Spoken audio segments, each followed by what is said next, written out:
चलिए खबरों में आगे बढ़ते हैं। दिल्ली से अमर केंद्र सरकार ने आवश्यक दवाओं की लिस्ट में बदलाव किया है और इसमें 39 नई दवाओं को शामिल किया गया है। सरकार के इस कदम से व्यापक रूप से इस्तेमाल की जाने वाली आवश्यक दवाओं की कीमतों में कमी आएगी। जिन दवाओं को इस लिस्ट में शामिल किया गया है उसमें कुछ एंटीवायरल के अलावा कैंसर, डायबिटीज, टीबी और HIV से लड़ने वाली दवाएं शामिल है। सरकार ने मौजूदा लिस्ट 16 दवाओं को हटा भी दिया है और अंतिम NLEM 2021 में अब 399 आवश्यक दवाओं के नाम मौजूद हैं। यह वर्तमान में प्रत्यक्ष मूल्य नियंत्रण में है। इसका मतलब इस लिस्ट में आने वाली सभी दवाइयों पर सरकार की ओर से प्राइस कैप है, जिससे कि कम कीमत पर इन दवाओं को मरीजों को उपलब्ध करवाया जा सकेगा।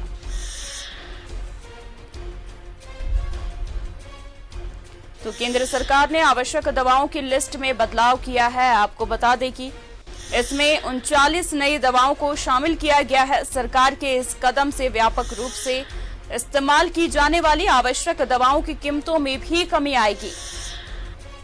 तो जिन दवाओं के इस लिस्ट में शामिल किया गया है उसमें कुछ एंटीवायरल के अलावा कैंसर, डायबिटीज, टीबी और HIV से लड़ने वाली दवाएं शामिल हैं।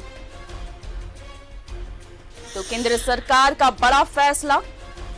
केंद्र सरकार ने आवश्यक दवाओं के लिस्ट में बदलाव किया है। आपको बता दें कि इसमें 39 नए दवाओं को शामिल किया गया है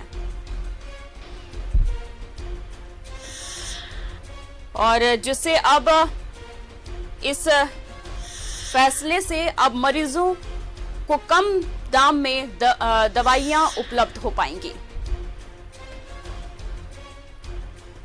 इस खबर पर ज्यादा जानकारी के लिए हमारे संवाददाता अमर हमारे साथ दिल्ली से जुड़ गए हैं। अमर, एक बहुत ही अच्छा फैसला कहा जा सकता है केंद्र सरकार की तरफ से।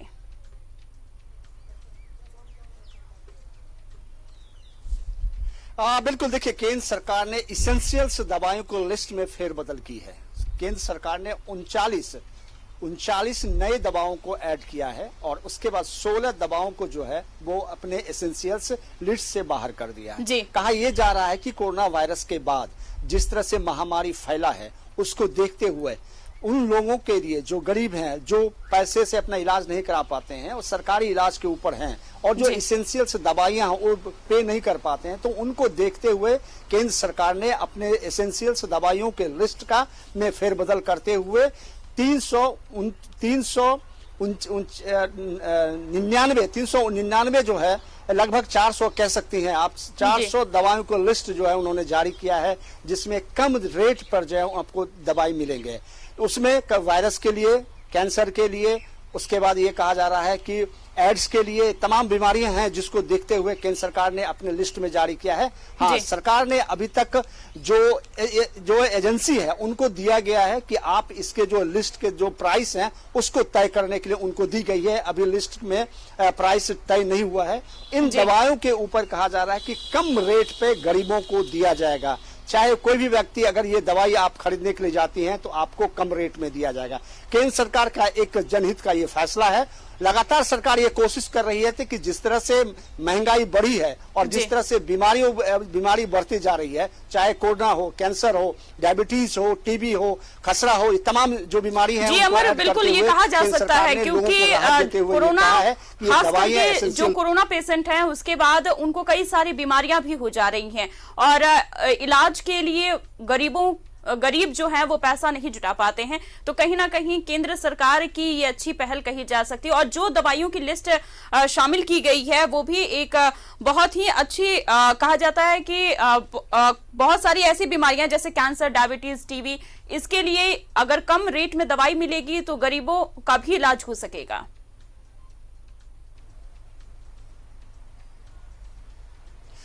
बिल्कुल, देखिए, केंद्र सरकार की पॉलिसी यही है। वो चाहते हैं कि क्योंकि जो आम लोग हैं, खास करके अगर टीबी की अगर इलाज करवाने जाएं या फिर खसरा का इलाज करवाने जाए, कैंसर का इलाज करवाने के लिए जाएं तो आपको बड़ा ही महंगा पड़ेगा इनकी दवाई बहुत कीमती है। इस वजह से सरकार ये कोशिश कर रही है कि इन बीमारियों के लिए सस्ते दामों पर आपको दवाई उपलब्ध कराई गई। एजेंसी को लिस्ट भेज दी गई है और एजेंसी जो है इसके ऊपर अब दाम तय करेगा। एक बार मैं आपको फिर से बता दूं, 16 नामों को हटाया गया है दवाई में बीमारियों को, और उसमें 39 नामों को जोड़ा गया है, जिसमें एड्स है, टीबी है, खसरा है, वायरस है, ये तमाम जो बीमारी है जिनको ऐड किया गया है। उसके बाद टोटल अगर बात करें तो 399 जो दवाई ऐसे हैं, 399 बीमारी ऐसी है जिसको लिस्ट में शामिल किया गया है कि ताकि इन बीमारियों के लिए जो दवाई उपलब्ध कराई जाए और या जो मार्केट में उपलब्ध दवाई है उस पर रेट कम लिए जाएं, ताकि गरीब लोगों को दवाई के बगैर मौत ना हो या फिर उनके इलाज में दिक्कतें ना हो। इसको देखते हुए केंद्र सरकार ने आज ये फैसला लिया है। जी अमर, तमाम जानकारी के लिए आपका बहुत बहुत शुक्रिया। तो आपको बता दें कि केंद्र सरकार का एक बड़ा फैसला सामने आया है, जहां पर आवश्यक दवाओं के लिस्ट में बदलाव किया गया है। इसमें 39 नई दवाओं को शामिल किया गया है और सरकार के इस कदम से व्यापक रूप से इस्तेमाल की जाने वाली आवश्यक दवाओं की कीमतों में भी कमी आएगी।